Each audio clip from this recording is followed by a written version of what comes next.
Hello friends, welcome to our YouTube channel. आज के इस वीडियो के अंदर हम बात करने वाले हैं HDFC के जो टॉप फंड्स हैं उनके बारे में। अगर आप भी SIP करना चाहते हो किसी म्यूचुअल फंड में तो यह वीडियो आपके लिए ही होने वाला है। यहाँ पर मैं HDFC के जो भी टॉप फंड्स हैं उनके बारे में बात करूंगा। टोटल HDFC के फंड्स की बात करें तो टोटल 65 जो हैं फंड्स आ जाते हैं, बट 65 फंड्स में जो टॉप की जो स्कीम्स हैं उनके बारे में ही सिर्फ बात होगी। तो यहाँ पर जो पहला आ जाता है, पहली स्कीम, उसका नाम है HDFC mid cap opportunities funds. अब बात करते हैं अगर इसके फंड साइज की, तो यहाँ पर आप देख सकते हो कि 45,449 करोड़ का इसका फंड साइज है। NAV प्राइस की बात करते हैं तो 140 रुपये है एंड एक्सपेंस रेशियो आप देखोगे तो 0.87% का इसका एक्सपेंस रेशियो आ जाता है। इसी के अलावा अगर यहाँ पे आप देखोगे रिस्क मैनेजमेंट, तो यहाँ पे वेरी हाई दिखा रहा है, बट उससे कोई इतना मैटर नहीं करता है, क्योंकि अगर आप भी इसमें इन्वेस्टमेंट करना चाहते हो तो प्रेजेंट टाइम आप आराम से इसमें इन्वेस्ट कर सकते हो। अब आखिर कैसे क्या इसमें रिस्क होता है इसके बारे में मैं एक डिटेल वीडियो बना चुका हूँ, वो आप वीडियो देख सकते हो, इसी चैनल पर आपको अवेलेबल मिल जाएगा।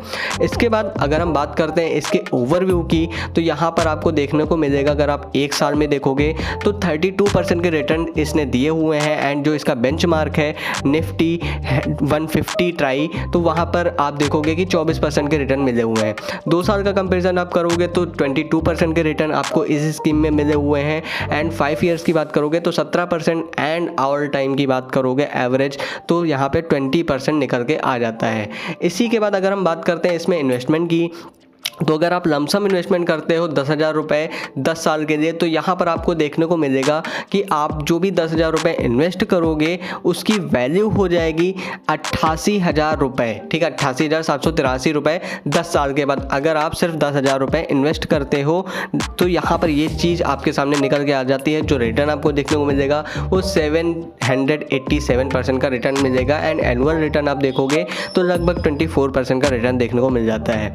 एंड इसी के अलावा अगर आप SIP करते हो 1,000 रुपये की 10 साल के लिए, तो आप 12 लाख रुपए इन्वेस्ट करोगे एंड जो आपकी वैल्यू हो जाएगी वो हो जाएगी 35 लाख रुपए। अगर आप इस फंड की हम बात करते हैं तब के लिए मैं बता रहा हूँ।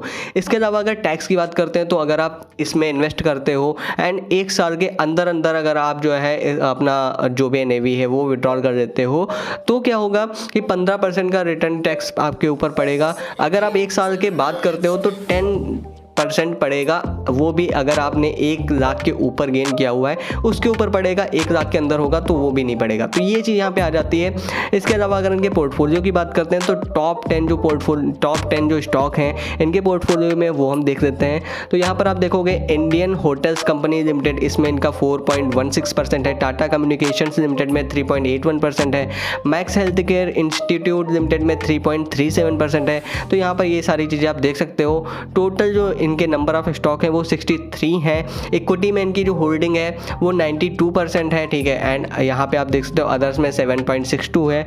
इसके अलावा रिस्क रेशियो की बात करते हैं तो यहाँ पर हाई वॉलेटिलिटी है एंड स्टैंडर्ड डेविएशन में बीटा में आप देखोगे तो यहाँ पर भी हाई वॉलेटिलिटी है। शार्प रेशियो यहाँ पे काफ़ी अच्छा देखने को मिल जाता है, 1.62% है एंड 10 ईयर्स रेशियो भी इसका काफ़ी अच्छा देखने को मिल जाता है। जो इसके एवरेज कैटेगरी वाइज है उसके कंपेरिजन में इसमें काफ़ी अच्छा देखने को मिल रहा है। एंड बेटर रिस्क यानी कि जो भी अल्फ़ा देखने को मिलता है वो भी 2.95% है, जो कि काफ़ी अच्छा देखने को मिल जाता है। अल्टरनेटिव जो भी इसके फंड्स है उसका रिटर्न आप यहाँ पे देख के कंपेरिजन कर सकते हो। हालांकि इसमें से कुछ जो फंड्स हैं उनके मैं वीडियोस भी बना चुका हूं, तो उनका पूरा का पूरा डिटेल वीडियो आप हमारे चैनल पे देख सकते हो। इसके अलावा जो इसके अदर फंड्स हैं वो यहां पर देखने को मिल जाते हैं। ठीक है, इनके टोटल 65 फंड्स हैं, उसमें मैं 3 फंड्स की बात करने वाला हूं, ये मैं ऑलरेडी आपको बता ही चुका हूं।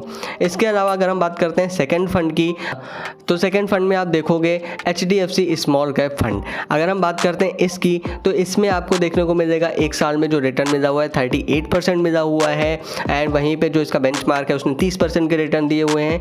2 साल में आप देखोगे 23% के रिटर्न है एंड बेंचमार्क के 18% रिटर्न है। 5 ईयर्स में 18% के रिटर्न इस फंड के हैं एंड 15% बेंचमार्क के रिटर्न है एंड ऑल टाइम का डाटा आप कंपेयर करोगे तो 20% के रिटर्न मिले हुए हैं एंड 11% इसके बेंचमार्क के रिटर्न है। तो यहाँ पर इस तरह का आपको डाटा देखने को मिल जाता है, जो कि काफ़ी अग्रेसिव रिटर्न्स देखने को मिल रहे हैं। इसके अलावा अगर आप इसमें 10,000 रुपये की जो है लमसम इन्वेस्टमेंट करते करते हो तो उसकी वैल्यू हो जाएगी 81,000 रुपये अगर आप 10 साल के लिए करते हो। एंड जो रिटर्न मिलेगा वो 714% का रिटर्न मिलेगा। एंड एनुअलाइज जो रिटर्न होगा वो 23% होगा। एंड अगर आप SIP करते हो इसमें 1,000 रुपये की, तो 10 साल में आप इन्वेस्ट करोगे 12 लाख रुपए एंड 38 लाख रुपए का गेन हो जाएगा। जबकि जो प्रीवियस जो मैंने फंड बताया था उसमें आपको 35 लाख रुपए मिल रहे थे। तो यहाँ पर इस तरह का डिफरेंस देखने को मिल रहा है। इसके अलावा पोर्टफोलियो की बात करते हैं तो यहाँ पर आपको टोटल 74 स्टॉक्स देखने को मिल जाते हैं। जो टॉप स्टॉक हैं उनकी मैं बात करता हूँ तो सोनाटा सॉफ्टवेयर लिमिटेड में आप देखोगे 4.57% है, बैंक ऑफ बड़ौदा में 4.01% है। एंड इसी तरह के आप यहाँ पे पूरे के पूरे स्टॉक देख सकते हो कि इसमें कितना इन्वेस्टमेंट इन्होंने किया हुआ है, जो कि काफ़ी अच्छे स्टॉक्स देखने को मिल जाते हैं। टैक्स की बात करते हैं तो यहाँ पर आपको देखने को मिल जाता है कि अगर आप 1 साल के अंदर अंदर अपना जो है विड्रॉल करते हो, रिडीम करते हो तो 15% पड़ेंगे। एंड अगर आप 1 साल के बाद करते हो तो 10% पड़ेगा 1 लाख के गेन के ऊपर। 1 लाख के जो ऊपर का गेन होगा उस पर आपको पड़ेगा। एंड यहाँ पर अगर बात करते हैं रिस्क रेशियो की तो स्टैंडर्ड डेविएशन में यहाँ पर भी हाई वॉलेटिलिटी देखने को मिल जाती है, जो कि काफ़ी यहाँ पर ज़्यादा देखने को मिल जाती है। बीटा में भी ये काफ़ी हाई देखने को मिल जाता है। इसके अलावा अगर शार्प रेशियो की बात करते हैं तो 1.86% है, जो कि काफ़ी अच्छा है। एंड 10 ईयर्स रेशियो की बात करते हैं तो 0.35% है, ये भी काफ़ी अच्छा है। इसके कैटेगरी एवरेज की कंपेरिजन करके यहाँ पर दिखाया जा रहा है, जो कि काफ़ी अच्छा देखने को मिल जाता है। इसके अलावा जो इसके अल्टरनेटिव फंड्स हैं वो यहाँ पर देखने को मिल जाते हैं कि भाई जो इसके अल्टरनेटिव फंड्स हैं उन्होंने कितने अच्छे रिटर्न यहाँ पर दिए हुए हैं इस फंड के कंपैरिजन में। तो यहाँ पर आप डिटेल कंपैरिजन पे क्लिक करोगे तो आपको वो भी देखने को मिल जाता है। फिलहाल मैं जो इसका कंपैरिजन कर रहा हूँ या जो भी इसकी पूरी की पूरी डिटेल देख रहा हूँ वो मैं मनी कंट्रोल वेबसाइट पर देख रहा हूँ। आप चाहो तो किसी भी वेबसाइट का यूज कर सकते हो। इसके अलावा जो मोर फंड मतलब जो इसके और भी फंड्स हैं वो भी यहाँ पर देखने को मिल जाते हैं, जो कि इसकी बात करेंगे हम आगे वीडियोज़ में कि आखिर आपको किस में इन्वेस्टमेंट करना चाहिए एंड कितने इन्वेस्टमेंट पे आपको कितना अच्छा रिटर्न देखने को मिल जाता है। इसके अलावा अगर हम बात करते हैं थर्ड म्यूचुअल फंड की तो HDFC फ्लेक्सी कैप फंड आ जाता है।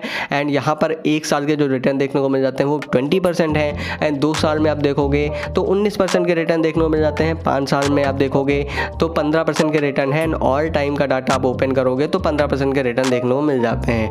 इसी के अलावा जो इसका बेंचमार्क है उसका भी आप पूरा का पूरा डाटा देख सकते हो कि हमेशा इस जो फंड ने रिटर्न दिए हुए हैं वो इसके बेंचमार्क से ज़्यादा है। इसके अलावा रिटर्न्स की बात करते हैं लमसम इन्वेस्टमेंट की तो 10,000 रुपये अगर आप इसमें इन्वेस्ट करोगे तो उसकी वैल्यू 10 साल के बाद हो जाएगी 58,000 रुपये। एंड SIP की बात करते हैं तो अगर आप SIP करते हो 10 साल के लिए 1,000 रुपये की SIP करते हो तो 12 लाख रुपये आप इन्वेस्ट करोगे एंड 28 लाख उसकी वैल्यू हो जाएगी। एंड इसी के बाद अगर हम बात करते हैं एक्सपेंस रेशियो की तो एक्सपेंस रेशियो इसका जो आ जाता है वो 0.9% आ जाता है। फंड साइज इसका 48,000 करोड़ का है। NAV प्राइस इसका 1,414 रुपये है। इसके बाद अगर हम बात करते हैं टैक्स की तो 1 लाख रुपए के ऊपर अगर आप जो भी रिटर्न होता है 1 साल के बाद तो उस पर आपको 10% का टैक्स पड़ेगा। अगर आप रिडीम करते हो 1 साल के अंदर अंदर रिडीम कर लेते हो तो 15% का टैक्स पड़ता है। इसी के अलावा पोर्टफोलियो आप देख सकते हो यहाँ पर 44 स्टॉक हैं, 44 स्टॉक्स हैं। ICICI बैंक लिमिटेड में इनका 9.34% का इनकी होल्डिंग्स है। HDFC बैंक लिमिटेड में 8.93% की होल्डिंग है। स्टेट बैंक ऑफ इंडिया में 5.43% की होल्डिंग्स है। तो इस तरह का डाटा यहाँ पर देखने को मिल जाता है। एंड रिस्क रेशियो की बात करते हैं तो स्टैंडर्ड डेविएशन में 15.82% का है। एंड हाई वॉलेटिलिटी यहाँ पर देखने को मिल जाती है बीटा में भी एंड स्टैंडर्ड डेविएशन में भी। But Sharpe ratio 10 years ratio काफ़ी इसका अच्छा देखने को मिल जाता है। अल्टरनेटिव फंड्स में आप देखोगे तो यहाँ पर आपको इसके जो भी पीयर्स हैं वो देखने को मिल जाते हैं। एंड उसके कितने क्या डिटेल कंपेरिजन आपको देखना है तो आपको इस पर क्लिक करना है एंड आप नेक्स्ट पेज पर आ जाओगे। एंड यहाँ पर आपको इसका पूरा का पूरा कंपेरिजन देखने को मिल जाता है। बट हम फिलहाल बढ़ते हैं आगे। एंड आगे बढ़ते हुए हम देख लेते हैं इसकी अदर चीज़ें। तो अदर यहाँ पर आप पूरा का पूरा डाटा यहाँ पर देख पाओगे। अब बात करते हैं आपको किस में इन्वेस्टमेंट करना चाहिए। तो आपको सबसे पहली चीज़ देखनी है जो इसका एक्सपेंस रेशियो है वो देखना है कि किसका कम है। अगर हम बात करते हैं इसकी जो HDFC फ्लेक्सी कैप है इसका 0.95% है। एंड अगर हम दूसरे फंड की बात करते हैं HDFC स्मॉल कैप की तो इसका 0.76% है।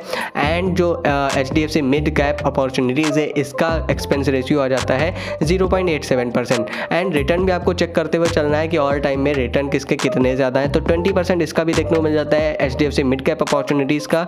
एंड जो दूसरा आ जाता है HDFC स्मॉल कैप फंड, इसका ऑल टाइम के डाटा में भी 20% देखने को मिल जाता है, जबकि HDFC फ्लैक्सी कैप फंड में 15% के रिटर्न देखने को मिल जाते हैं। तो यहाँ पर मैं कहूँगा HDFC स्मॉल कैप फंड में आपको इन्वेस्ट करना चाहिए। अगर आप तीनों में करना चाहते हो तो तीनों में कर सकते हो। अब बात करते हैं कि SIP रिटर्न कितना मिलेगा। तो हम एक अमाउंट लेकर चलते हैं 5,000 रुपये का। एंड यहाँ पर देखते हैं कि अगर आप इसमें इन्वेस्टमेंट करते हो 5,000 रुपये तो आपको रिटर्न किस हिसाब से देखने को मिल जाते हैं। जो एवरेज रिटर्न देखने को मिल रहा है उसकी अगर हम बात करते हैं तो 20% देखने को मिल जाता है। टाइम पीरियड हम 10 साल लेकर चलते हैं एंड यहाँ पर आप 6 लाख रुपए इन्वेस्ट करोगे, टोटल वैल्यू 19 लाख हो जाएगी। बट अगर आप टाइम चेंज कर देते हो, 10 साल की बजाय अगर आप 20 साल कर देते हो तो आपको देखने को मिलेगा कि 12 लाख रुपए आप इन्वेस्ट करोगे एंड उसकी वैल्यू 1,46,00,000 हो जाएगी। तो इस तरह से आपको डाटा देखने को मिल जाता है। एंड अगर आप टाइम थोड़ा सा और बढ़ा देते हो, 20 की बजाय 25 साल, तो आप 15 लाख रुपए इन्वेस्ट करोगे एंड टोटल वैल्यू 4 करोड़ हो जाती है। 20% एवरेज रिटर्न मिल रहा है, आप आराम से इसमें इन्वेस्टमेंट कर सकते हो। एंड इसके अलावा आपकी खुद की एनालिसिस भी बहुत ज़्यादा ज़रूरी है। उम्मीद करूँगा मेरा यह वीडियो आपको पसंद आएगा। मेरा यह वीडियो कैसा लगा हमें कमेंट बॉक्स में ज़रूर बताएं। इसी तरह की इंटरेस्टिंग वीडियोस देखने के लिए हमारे चैनल को सब्सक्राइब करें। धन्यवाद दोस्तों।